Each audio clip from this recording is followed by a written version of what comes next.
Prime news కి స్వాగతం. మనోజ్, నువ్వు నా బిడ్డవి. లక్ష్మీ ప్రసన్న, విష్ణువర్ధన్ బాబు, మనోజ్ కుమార్. నిన్ను ఎలా పెంచానురా నేను? అందరికంటే నిన్నే గారాభంగా పెంచానురా.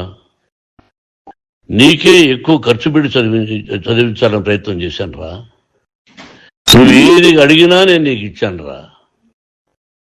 కానీ ఈ రోజున నువ్వు చేస్తున్న పని బిడ్డల గుండెల మీద తంతారంటారే, అలా తన్నేవరా.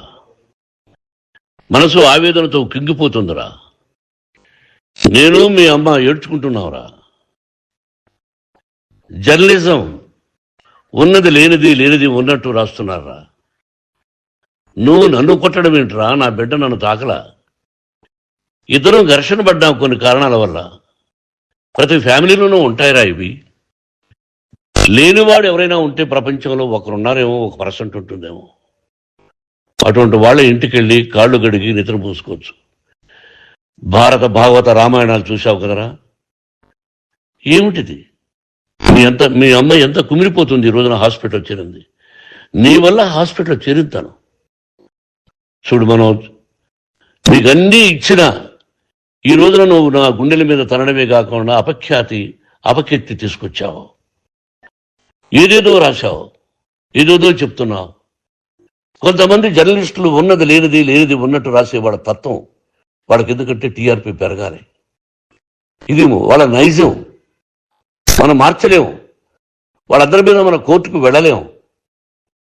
వాక్ స్వాతంత్రం అంటారు, ప్రజాస్వామ్యం అంటారు. ప్రజాస్వామ్యంలో కూడా కొన్ని హద్దులు ఉన్నాయి. ఇది నీకు తెలుసు అనుకున్నా. ఎంత మంచి నటుడివి నువ్వు. నీ భార్య మాటలు విని తాగుడికి అలవాటు పడిపోయావు. వింటున్నావా మనోజ్? ఎవరిని నమ్మాలో ఎవరిని నమ్మకూడదో పరిస్థితి తీసుకొచ్చావు. విద్యాలయాలు ఎంత గొప్పవిరా. మనం 25% కులమతాలకు అతీతంగా ఫ్రీ ఎడ్యుకేషన్ ఇస్తున్నాంరా.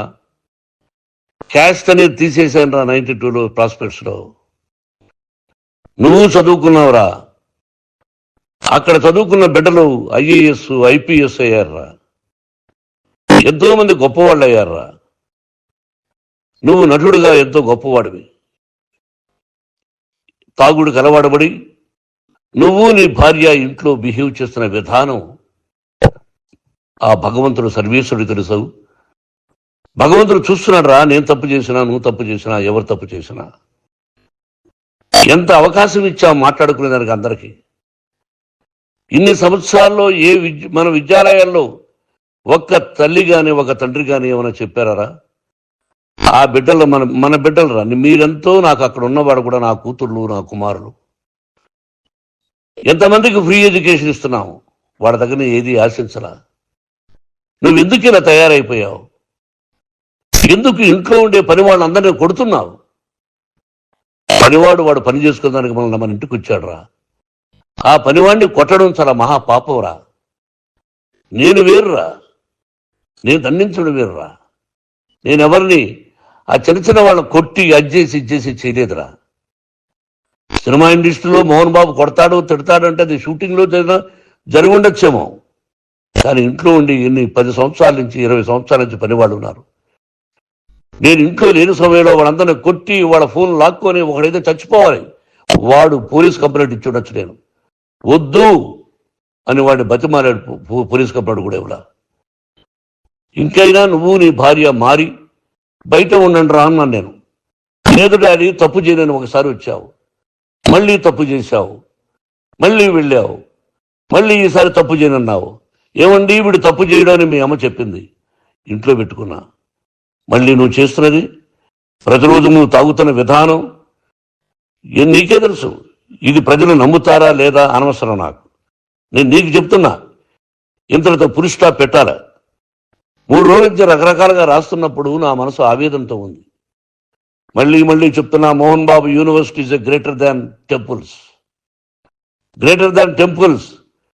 బిడ్డలను కాలేజీలో చేర్చుకునే ముందు చెప్తారు, అన్నయ్య ఎంత ఉంది యూనివర్సిటీ రూల్స్, ఇది మా పద్ధతి, మీకు ఇష్టమైతే చేర్చండి, గవర్నమెంట్ బిడ్డల్ని గవర్నమెంట్ ఏమి ఇస్తుందో ఇంత పర్సంటేజీ వాళ్ళకు కూడా మీ దగ్గర ఎందుకు డబ్బు తీసుకుంటున్నాం అంటే దానికి అర్థం పరమార్థం చెప్పాము.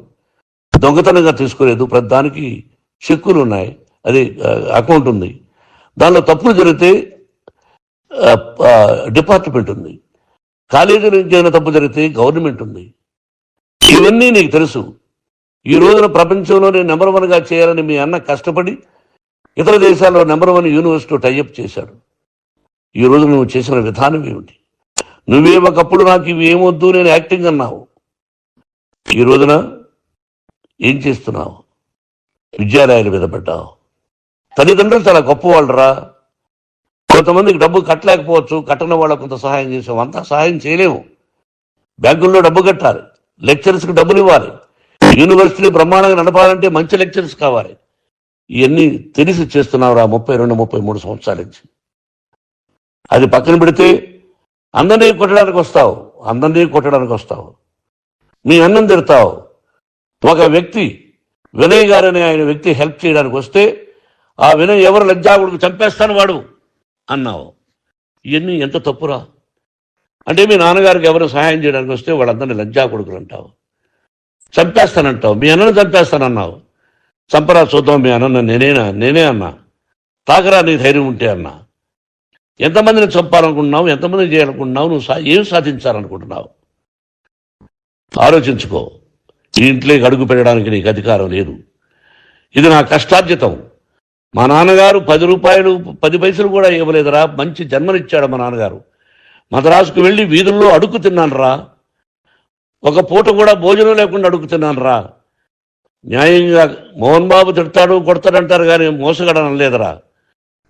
నీట్ పార్లమెంటేరియన్గా బయట వచ్చాను రా. నువ్వు నా పరువు ప్రఖ్యాతులు మంట కలిపావు. ఏమిటి నేను చేసిన అన్యాయం? నీకు జన్మనిచ్చాను, అదా నేను చేసిన పాపం.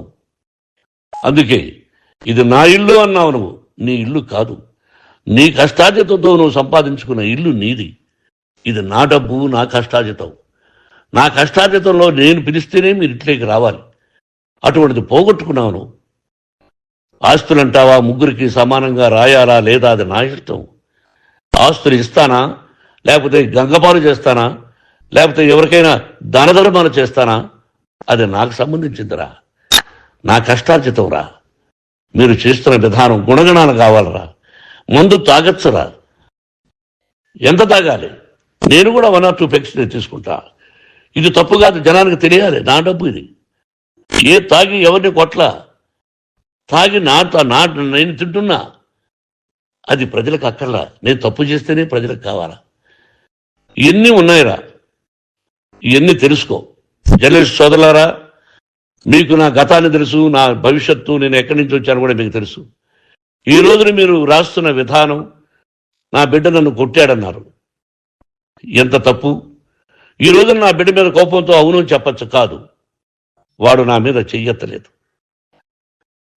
నేను ఘర్షణ పడ్డాం. ఘర్షణ వేరు, కొట్టుకోవడం వేరు. గాయాలతో హాస్పిటల్కి వచ్చి కుంటుకుంటుగా నడిచాడు. మళ్ళీ ఏమని పోలీస్ స్టేషన్కి వెళ్ళి చెప్పాడు. ఎవరో 2 ఉన్నారు, వాళ్ళిద్దరూ నా మీద దాడి చేశారన్నాడు. నా ఇంట్లో పనిచేస్తున్న వ్యక్తుల గురించి పోలీస్ స్టేషన్కి వెళ్ళి చెప్పవలసిన అవసరం అతనికి లేదు, హక్కు లేదు. పోలీస్ డిపార్ట్మెంట్ కూడా తెలుసుకోవాల్సిన విషయం. నా ఇంట్లో ఉండే వర్కర్స్ మీద నేను కంప్లైంట్ ఇవ్వాలి. నువ్వు పర్మిషన్ లేకుండా నా ఇంట్లోకి నువ్వు చొరబడి ఇల్లు నాదంటూ ఇంట్లో పనిచేస్తున్న వర్కర్స్ మీద కంప్లైంట్ ఇచ్చావు. అది ఎంతవరకు పోలీసు న్యాయమో రూల్సో చూద్దాం.